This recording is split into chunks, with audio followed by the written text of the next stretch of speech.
সাদিয়া, আপনি প্রশ্ন করুন। জি, আসসালামু আলাইকুম শেখ। ওয়ালাইকুম আসসালাম রহমতুল্লাহ বরকাত। জি। জি, আমার প্রশ্ন হলো যে বিতের নামাজে যে দোয়া কুনুত করতে হয়, তো বিতের নামাজে সবসময় মানে নবী সাল্লাল্লাহু আলাইহি সাল্লামের হাদিস অনুযায়ী আমরা জানতে পারি যে উনি আগেও পড়তেন, রুকুর আগেও পড়তেন, আবার পরেও পড়তেন।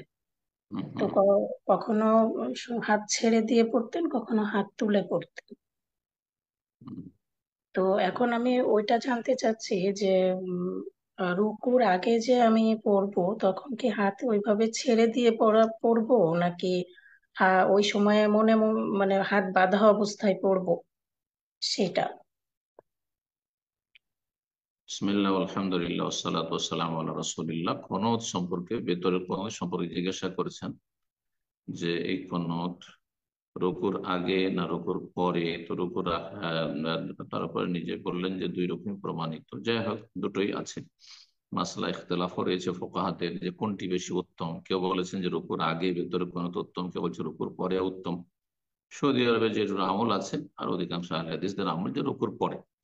তবে রুকুর আগে কেউ যদি কুনুত করে তো জায়েজ, এই এই এই মর্মেও দলিল রয়েছে।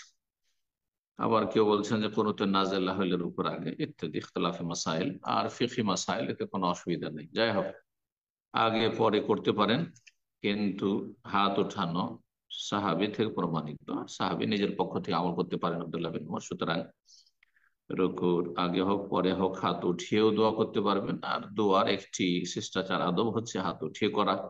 এটা ভালো, করলে ভালো। না হলে হাত ছেড়েও কেউ যদি, যারা হাত ছেড়ে থাকেন রুকু থেকে উঠে বা হাত ছেড়েও কেউ যদি দোয়া পড়ে, তাহলে কোনো অসুবিধা নেই। বুকের উপর হাত, রুকুর আগে হইলে, রুকুর আগের যে অবস্থাটি সেটি বুকে হাত বাঁধার মতো। তো বুকে হাত বেঁধে থাকলো আর দোয়া করলো, তাতে কোনো অসুবিধা। আল্লাহ তাআলা আলাম। জি।